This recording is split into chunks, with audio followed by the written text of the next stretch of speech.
और रहा कि आप बताइए, मेरे बयान से हो सकता किसी को तकलीफ होगा। लोकतंत्र की लड़ाई लड़ रहे हैं हम लोग भाई, ये लोकतंत्र है। आप बताइए कि हमको Y+ का सुरक्षा मुहैया हुआ था और ये भारत सरकार के द्वारा दिया गया। और Y+ सुरक्षा जो होता है वो एक प्रक्रिया से मिलता है और एक प्रक्रिया से उसको ख़त्म किया जाता है। हम यहाँ पे कुछ बयान दिए जो उसको तोड़ मरोड़ के मीडिया के द्वारा या वो तोड़ मरोड़ के वो सुने, जिससे उनको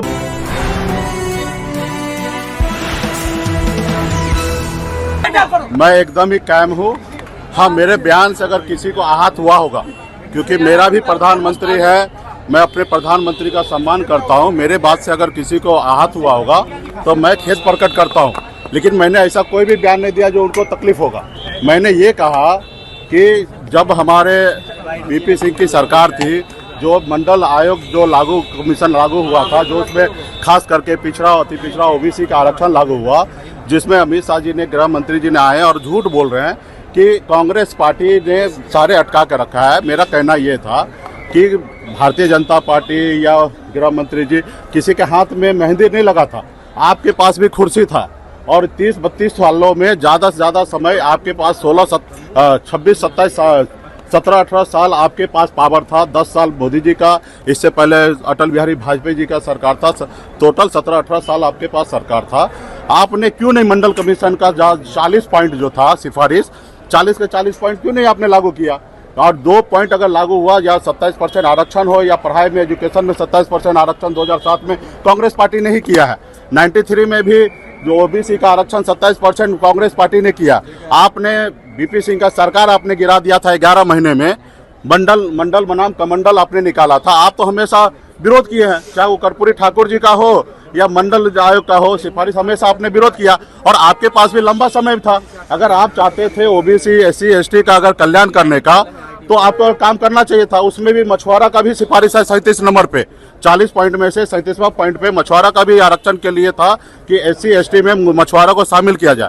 तो ये आपने नहीं किया। बिहार के लोगों को झूठ बोल रहे हैं, आके अलग अलग बात कर रहे हैं। आप मंदिर मस्जिद, हिंदू मुसलमान, मुकेश सहनी क्या खाएंगे उस पर जिक्र कर रहे हैं। ये नहीं कह रहे हैं कि आपने ये किया। आपने बताइए कि आपने दिसंबर महीना में आपने हमसे मिलके कहा कि हम आरक्षण लागू करते हैं, और जब आरक्षण लागू करने की बात हुआ, सब चीज हो गया, आपने क्या किया? नीतीश कुमार जी को पलटा लिया और मल्ला के बेटा को आपने छोड़ दिया।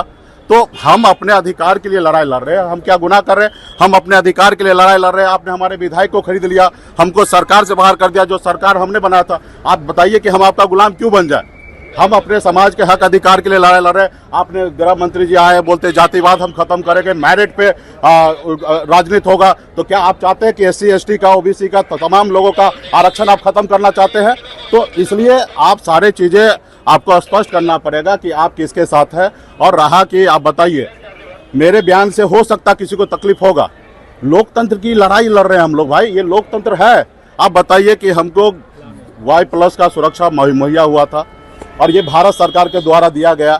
और Y+ सुरक्षा जो होता है वो एक प्रक्रिया से मिलता है और एक प्रक्रिया से उसको ख़त्म किया जाता है। हम यहाँ पे कुछ बयान दिए जो उसको तोड़ मरोड़ के मीडिया के द्वारा या वो तोड़ मरोड़ के वो सुने, जिससे उनको बुरा लगा। अब बुरा लगने से हमारे सुरक्षा से आपको क्या संबंध है? आप हमसे लड़ाई लड़ते, हम उस पर आपको बात करते कि हमने क्या कहा और आपने क्यों सुना। आप बताइए कि मैं यहाँ से हेलीकॉप्टर से उड़ा और मैं सिवान गया, और सिवान से उड़कर मैं जैसे सीतामढ़ी पहुंचा, ऊपर में ही था और उतने देर में हमारा सुरक्षा गायब हो गया। जो लोग हमारे सुरक्षा कर्मी गए तो वो बोले कि आपका सुरक्षा विड्रॉल हो गया, और जबकि अभी तक ऑथराइज कोई भी लेटर हमारे पास नहीं आया। सिर्फ एक बयान को लेकर आप सुरक्षा वापस कर ले रहे हैं। यानी कि आप चाहते हैं कि मुकेश सहनी को मरवा दे, तो आप दे दीजिए फांसी का सजा मुझे। अगर मैं अपने जात के हक अधिकार के लिए, मछुआरा के लिए, मल्ला के लिए अगर लड़ाई लड़ना मेरा अगर गुनाह है, तो मैं कहता हूँ माननीय प्रधानमंत्री जी, राष्ट्रपति महोदय, सब आप ही का है। आप मुकेश सहनी को कल फांसी पर लटका दीजिए, मुझे कोई फर्क नहीं पड़ता। हमने पहले भी कहा, एक सीट को लेकर भाजपा के साथ राजनीति करना, इससे अच्छा मैं जहर खा लूंगा, मर जाऊंगा, लेकिन भाजपा के साथ राजनीति नहीं करूंगा। हाँ, मेरे अधिकार की अगर बात होगा, मेरा अधिकार दीजिएगा, तो निश्चित तौर पर हम आपके साथ खड़ा रहेंगे। अगर जब तक मछुआरा को बेटा को, मल्ला को बेटा को अधिकार नहीं दीजिएगा, हम चट्टानी एकता के ताकत के साथ खड़ा रहेंगे। जैसे दशरथ मांझी ने कहा था, जब तक तोड़ेंगे नहीं तब तक भाजपा को छोड़ेंगे नहीं, उसी तरीके से मल्ला का बेटा आपसे वादा करता हूं कि हम लड़ाई लड़ेंगे। हम संविधान को बचाने की लड़ाई लड़े। आप बताइए, लोकतंत्र है। आपने हमें Y+ सुरक्षा दिया, किस आधार पे दिया? हमारे जान माल का खतरा था, आपने दिया। आप अगर मुझे हटाना भी है तो Y+ से आप Y करते, उसके बाद अगर उसके नीचे भी आप कैटेगरी पे आते, आप एक ही झटके में आपने हटा दिया। तो खैर मुझे कोई परवाह नहीं है, हम लोग गरीब घर में जन्म लिए, हम कोई Y+ लेके तो पैदा हुए नहीं थे। हम संघर्ष करने वाले लोग हैं, 900 रुपये महीने पे मजदूरी करने वाले लोग हैं, और हम यहाँ पे आए अपने लोगों के लिए काम कर रहे हैं। उनको भाजपा को कल जिस रोज मजबूरी था, जरूरी था, उस रोज लगा कि मुकेश सहनी को साथ लेना, उस रोज Y+ दिए, आज वो खत्म कर लिया, मुझे कोई एतराज नहीं है। यही तो हम नहीं चाहते हैं ना कि रेबरी के तरह Y+ ये वो सब बांटा जाए। अगर आपने प्रक्रिया से दिया तो प्रक्रिया से हटाना चाहिए, या आप बगैर प्रक्रिया से दिए। यही हम चाहते हैं कि संविधान जिंदा रहे, संविधान के साथ कोई खिलवाड़ ना हो।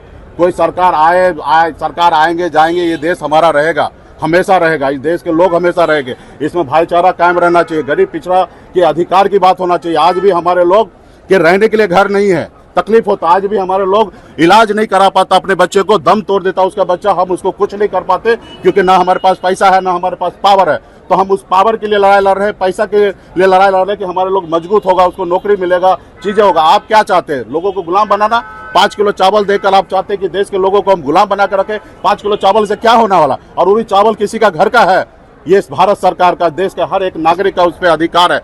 लेकिन आप लोग अलग तरीके से कर रहे हैं, आपने कुछ नहीं। हम तो प्रधानमंत्री से हाथ जोड़ के आग्रह करता हूँ, प्रधानमंत्री जी आप हमारे भी प्रधानमंत्री हैं, देश के 140 करोड़ जनता जो है उसका आप माई बाप है, आप उनके बारे में सोचिए, गरीब युवा के बारे में सोचिए, जो आपने 2014 में वादा किया वो सोचिए।